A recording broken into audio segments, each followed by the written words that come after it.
Foundation Sheikh Adam Tula yaadannoo isaa kan ta'e kan maqaan isaatiin moggaafamee ijaaramuudhaaf deemu waan ta'eef jecha foundation kun kan waan ajaa'ibaa of keessaa qabudha. Fajrii qaroominaa jetti mata dureen inshallah saampila waa xiqqoo isin irratti badee فجري قرومنا تن الدنيا بري سيدال دالميا سيد البشر ابسطوا عالما علماء نفتو وكبيفتو بكم سامبهري. السلام عليكم ورحمة الله وبركاته. كم جرتوا قبل متوتا في جالة متوتا يوتيوب channel جنو شو مرتكي سنو يوكان بيجي فيسبوك جنو شو مرتكي سنو هندي كسنو غلطوما والفاتنا أنا في جراد دايسن يجوم بربادن يجيبسو كسني في غلطوما هرابولا. Arra sagantaan isiniif qabannee dhufne akkuma yeroo kan beekamu sagantaa beeksisaa fi sagantaa bashannansiisoo adda addaa sagantaa barsiisoo isin biraan gahaa turre har'a beeksisa qabna. Beeksisni keenya beeksisa lama. Beeksisa lama bareedaa kan isin irraa gammaddan kan waa'ee ulamaatii wajjin wal qabatudha. Beeksisni tokkoffaa akkuma shamiza irratti agartan faawundeeshina sheeka keenya muftii islaamaa kan ta'e Sheek Haaji Adam Tuulaa faawundeeshinni isaa hundeeffamuudhaaf guyyaa lama qofaatu hafe. Kana jechuun saftii boru qofaatu hafee jechuudha. Guyyaa alhadaa guyyaa 28 baatii 5 galma Imaamu Ahmad Hararitti gaggeeffamuudhaaf haldureen barbaachisaan hundi xumurameetii jira. Kanaaf beeksisan barbaachisuuf viidiyoo gabaabduu tokko jira. Tan obboleessa keenya kan maqaa isaa sooshaal miidiyaa irratti caayaa diin islaam jedhamuun beekamu obboleessa keenya Abduu Naasir Jamaal Jaaleetiin qophoofte beeksisa gabaabaa tokko isiniif dibana beeksisa kana dhaggeeffanneeti beeksisa lammaffaatii irra walitti deebina.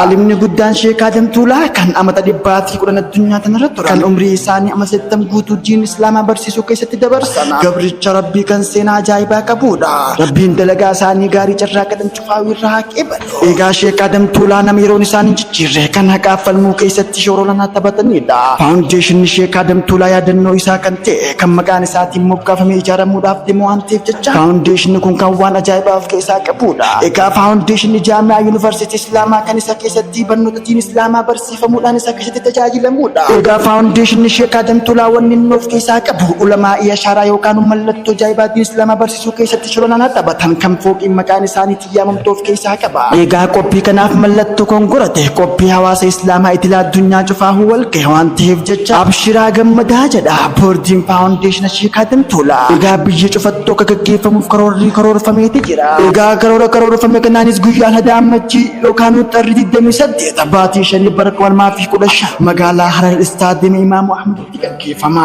Egaa keessummoonni warroottan sagantaa keenyatti nuuf hirmaatan ulamaawota keenyaa fi du'aawota keenyaas hundi isaaniitu sagantaa kanarratti nuuf hirmaatan. Bakka bu'aa Sheek Adam Tuulaa Sheek Ahmad Watar Sheek Muusaa Su'aalaa Piraayim Ministeer dura taa'aa Majlisa Dhaalaa kan ta'an Sheek Hajji Ibraahiim Sheek Dootar Jeelaan Sheek Jamaal Abdullaa Hassan Sheek Abdulatiif Mattaana Sheek Usmaan Durri Sheek Amiin Ibro Sheek Gaalii Sheek Jamaal Aliyyi Sheek Taaju Sheek Muhammad Arroole maal kana qofaa Ustaaz Raayyaa Abbaa Mancaa sagantaa kanatti ni hirmaata. Ustaaz Abubakar Ustaaz Kaamil Shamsu dura taa'aa Majlisa Naannoo Hararii Sheek Abdu Salaama Haaji Jamaal Ustaaz Hakim Hassana Ustaaz Suufiyaana maal kana qofaa sagantaalee munashidootaa fi sagantaalee walolaa hundinuu ni jirti. Sheek Abdoosh Aliyyi Najjaash Muhammad Anas Muhammad falmataa walaloo odeeffannoo dabalataa karaa miiseejii CMS dhaatiinis faawundeeshina Sheek Adam Tuulaa kana dhaabbachuu dandeessa. Miiseejii keessa ol seentee isteep takkaffaa 99 jettee ugaa barreessitu isteep lammaffaatti okeetu ittee seenduma goota. Haala kanaanis bira dhaabbachuu dandeessa. Maal kana qofaatti sheeftii bituudhaatiinis faawundeeshina Sheek Adam Tuulaa keessatti hirmaachuu dandeessa. Haaluma kanaanis faawundeeshina Sheek Adam Tuulaa haa ijaarrannuu dandeessin Sheek Adam Tuulaa. شيخ ولي أيوت ونادا أبا أدبائي يا شيخ Adam Tuulaa. sagantaan bifa ajaa'ibaatiin guyyaa 28 baatii 5 galma Hararitti bifa ajaa'ibaatiin qophoofti. Warroonni sagantaa sana irratti hirmaachuu feetan alhada iftaan sagantaa kana bifa ajaa'ibaatiin waan qophooftee jirtuuf akka irratti hirmaattan kabajaaf jaalalaan asumaan isin affeerraa. Beeksisni keenya kan lammaffaa kan nashiidaa waa'ee sheekan qobbootu kan obboleessa keenya Munshid Ustaaz Nuuraddiin Aliyyiitiin qophoofte bifa bareedaadhaan hojjetee YouTube irratti galakkisuudhaaf daqiiqaan 20 takka galakkifamtee jirti. Inshallah anis booda toora YouTube kiyya channel jennoo sharrattiin isiniif galakkisaa daqiiqa 28 deemti.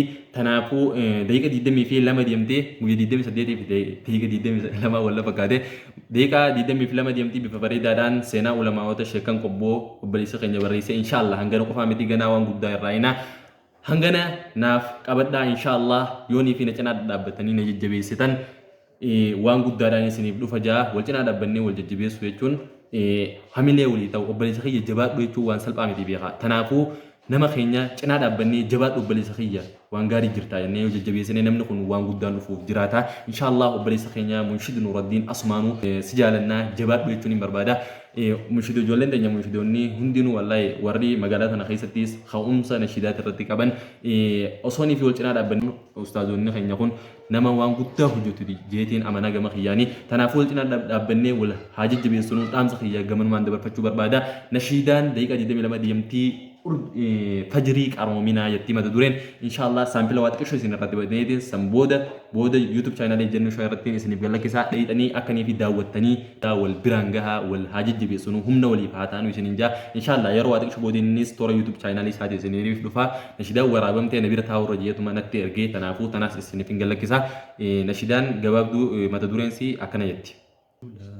فجري قرو مناتنا الدنيا بري سيدال دالميا سيد البشر ابسطوا عالما علماء نفتو وكبيفتو بكم سامبهري موتي الرابري علموت غنيا نجيا في فيان نبديري سيومري فجري قرو مناتنا الدنيا بري سيدال دالميا سيد البشر ابسطوا عالما علماء نفتو وكبيفتو بكم سامبهري موتي الرابري علموت غنيا نجيا في فيان نبديري سيومري يا ابسطوا نورا دالتو waa hundaafuu viidiyoo daqiiqaa dheerisuun bu'aan qabu nashiidaa bifa bareedaadhaan booda isiniif galakkisaa takkaa'uu galgala har galgalaatti nashiidaan toora YouTube channel Ejjennoo Show irratti isiniif galakkifamti inshaallah viidiyoo nashiidaa tana dhaqaa daawwadhaa warreen rabbii isin dandeessises faawundeeshina keenya sheekh Adam Tuulaa irratti hirmaadhaa isiniin jechuun barbaada wanni isiniif qabadhee dhufe kanuma. Assalaamu alaikum wa rahmatullahi wa barakaatuh. Naaf jiraadhaa.